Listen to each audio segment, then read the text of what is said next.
नमस्कार। आज अपने इस वीडियो में विधि शास्त्र के बारे में कुछ पढ़ेंगे। पहले पढ़ चुके हैं कुछ आज पढ़ेंगे। सर्वप्रथम दायित्व लाइबिलिटीज़ के बारे में पढ़ेंगे। अपने सामान्य अर्थों में दायित्व से अभिप्राय न्यायिक बंधन से है। सामान्य के अनुसार दायित्व आवश्यकता का ऐसा बंधन है जो अपकारकर्ता दोषी और उसके द्वारा किए गए अपकार के उपचार के बीच विद्यमान है। आपराधिक दायित्व, जब दायित्व किसी आपराधिक कृत्य से संबंधित है तब वह आपराधिक कहलाता है। आपराधिक दायित्व का संबंध अपराधी को आपराधिक कृत्य के लिए दंडित किए जाने की कार्रवाई है। आपराधिक दायित्व में विधि का उद्देश्य प्रत्यक्ष या परोक्ष रूप से विधि के विरुद्ध कार्य करने वालों को दंडित करना है। सामान्य के अनुसार इस हेतु दो बातें आवश्यक है। उत्तरदायी ठहराए जाने वाले व्यक्ति द्वारा किसी कार्य अथवा कृत्य का किए जाना जो विधि द्वारा वर्जित हो। सेकंड, ऐसे कृत्य के साथ आपराधिक मस्तिष्क का होना, ऐसे कार्य करने में आपराधिक मनस्थिति होना आवश्यक है। प्रतिनिधिक दायित्व, जब किसी व्यक्ति को अन्य के कार्यों के लिए दोषी ठहराया जाता है, जैसे मालिक को एजेंट के कार्य लिए दोषी ठहराया जाता है, ये प्रतिनिधिक दायित्व है। सामान्यतः विधि के अंतर्गत मनुष्य का दायित्व किसी कार्य की उपेक्षा या असावधानी के लिए होता है। किसी कार्य में असावधानी बरतने पर अन्य को नुकसान हो सकता है। कठोर दायित्व जो अनिवार्य दायित्व है, चाहे जानबूझकर या लापरवाही से हो, उसका दायित्व अनिवार्यतः होता है।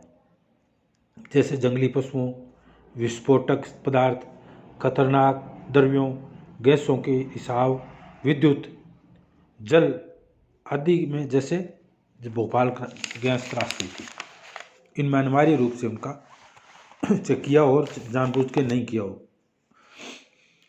अधिकार,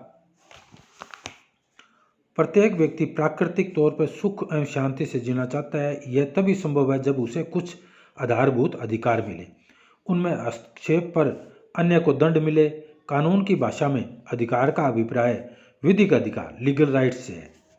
रोमन विधि में इसे विधि एवं न्याय के भावार्थ के रूप में लिया गया है।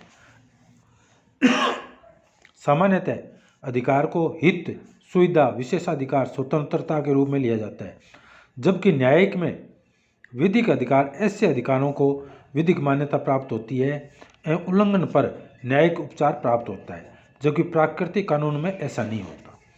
विधिक अधिकार विधि द्वारा मान्य एवं सुरक्षित हित हैं। ये सामान्य की परिभाषा है।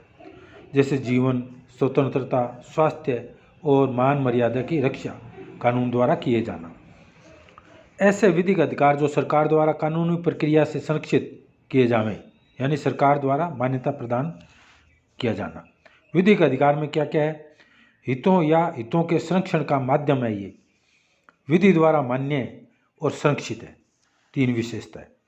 आवश्यक तत्व, विधिक अधिकार में अधिकार का हकदार व्यक्ति होना चाहिए, जिसमें अजन्मा बालक भी हो सकता है।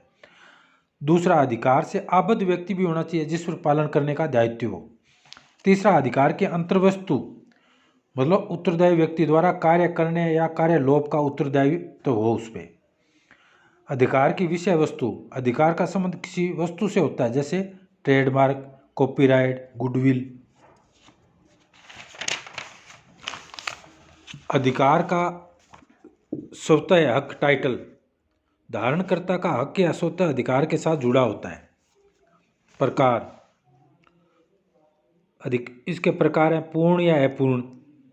दोषी के विरुद्ध वाद या कार्रवाई हो सकती है, जबकि अपूर्ण में विधि मान्य होने के बावजूद उसे लागू करने का परिवाद दायर किया जा सकता है। जैसे अवधि पार ऋण है, उसके लिए वो अपूर्ण अधिकार है, उसको पहले विधि मान्य कराना पड़ता है, फिर उसके बाद में करना पड़ता है। सेकंड है लोकलक्षी और व्यक्तिलक्षी। पूरे विश्व के प्रति ये लोकलक्षी है, और किसी व्यक्ति विशेष के प्रति ये व्यक्ति लक्ष्य है। सांपत्तिक एवं व्यक्तिगत, संपत्ति के प्रति और प्रतिष्ठा हैसियत आदि व्यक्ति के प्रति। स्व सांपत्तिक, पर सांपत्तिक स्वयं की संपत्ति के प्रति, पर सांपत्तिक पड़ोसी की भूमि आदि पर, जैसे धारणाधिकार है, मार्गाधिकार है। सकारात्मक एवं नकारात्मक अधिकार, कोई कार्य करने का दायित्व वो सकारात्मक अधिकार है और कोई कार्य उसके प्रति न करने का अधिकार नकारात्मक अधिकार है। प्रधान एवं सहायक अधिकार, स्वतंत्र अधिकार, उसमें उत्पन्न आनुषंगिक अधिकार जैसे ऋण की प्रतिभूति। प्राथमिक एवं द्वितीय अधिकार, सारभूत और उपचारात्मक अधिकार, अधिकार के उल्लंघन पर उपचार प्राप्त होता है तो उपचार द्वितीय अधिकार है। लोक सार्वजनिक अधिकार और निजी अधिकार, राज्य सार्वजनिक अधिकार राज्य में निहित है, लोक अधिकार व्यक्ति में निहित है। निहित एवं समावित अधिकार, समस्त घटनाएं या कार्रवाई पूर्ण हो चुकना जबकि कुछ शर्तें या कार्य पूर्ण कुछ होना बाकी, तो समस्त घटनाएं पूर्ण हो चुकी वो निहित अधिकार है और कुछ शर्तें बाकी है उसमें तो वो समाश्रित अधिकार है, जैसे अजन्मा व्यक्ति का अधिकार। विधिक और सामयिक अधिकार, कानून विधिक अधिकार कानून द्वारा मान्य है जबकि चांसरी न्यायालय द्वारा मान्य है। इंग्लैंड में था ये सामयिक अधिकार, इक्विटेबल। मूल एवं संवैधानिक अधिकार, दोनों ही संविधान प्रदत्त हैं, परंतु मूल अधिकार ऐसे आधारभूत अधिकार हैं जो व्यक्ति के सर्वांगीण विकास जैसे शारीरिक, मानसिक, बौद्धिक, नैतिक, आध्यात्मिक के लिए आवश्यक है। कर्तव्य, ड्यूटीज, ग्रे के अनुसार ऐसा कार्य या मनाही जो समाज सरकार के माध्यम से अन्य लोगों के अधिकार के संरक्षण हेतु लागू करती है। विधि व्यवस्था अधिकारों एवं कर्तव्यों पर आधारित है। अधिकार एवं कर्तव्य एक ही सिक्के के दो पहलू हैं, यानी एक ही नियम एवं घटना के भिन्न भिन्न पहलू हैं। प्रत्येक अधिकार के साथ एक सहवर्ती कर्तव्य जुड़ा है। पारस्परिक संबंधों बाबत तीन दृष्टिकोण हैं। अधिकार एवं कर्तव्य दोनों एक दूसरे से अन्योन्याचित रूप से जुड़े हुए हैं। अधिकारों के सहवर्ती कर्तव्य होते हैं, परंतु कुछ कर्तव्य निरपेक्ष होते हैं जो सहवर्ती अधिकार उत्पन्न नहीं करते। कर्तव्यों के सहवर्ती अधिकार होते हैं, परंतु कुछ अधिकार निरपेक्ष होते हैं जो बिना किसी अपवाद के कर्तव्य पालन की अपेक्षा करते हैं। अधिकार एवं कर्तव्य दोनों एक दूसरे की अन्योन्याश्रित हैं। प्रत्येक अधिकार एवं कर्तव्य की विधिक बाध्यता है। कर्तव्य ऐसे व्यक्ति के विरुद्ध होते हैं जिसके कुछ अधिकार होते हैं, इसी प्रकार अधिकार ऐसे व्यक्ति के होते हैं जिसके विरुद्ध कर्तव्य होता है। ऑस्टिन के अनुसार कर्तव्य दो प्रकार के होते हैं, सापेक्षिक रिलेटिव तथा निरपेक्ष एब्सोल्यूट। जिस कर्तव्य के साथ अधिकार रहता है वह सापेक्ष कर्तव्य है, जिसके साथ अधिकार नहीं है वह निरपेक्ष है। निरपेक्ष कर्तव्य भंग करने पर अपराध घटित होता है एवं दंड का प्रावधान है।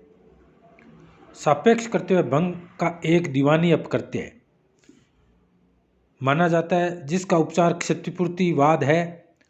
ऑस्टिन ने 4 भागों में बांटा है निरपेक्ष कर्तव्य को, 4 भागों में। स्वयं से संबंधित जैसे आत्महत्या, नशे का सेवन। जनसाधारण के प्रति जैसे बाधा कारित करना, न्यूसेंस पैदा करना।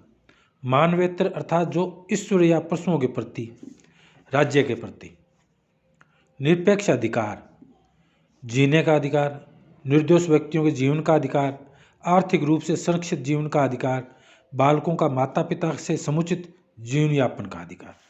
निष्कर्ष, निरपेक्ष कर्तव्य एवं निरपेक्ष अधिकार आज के युग में संभव नहीं है।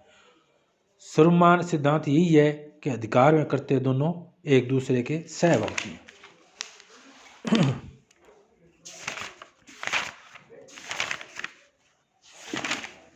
इस वीडियो में बस इतना ही। गलती के लिए क्षमा, धन्यवाद।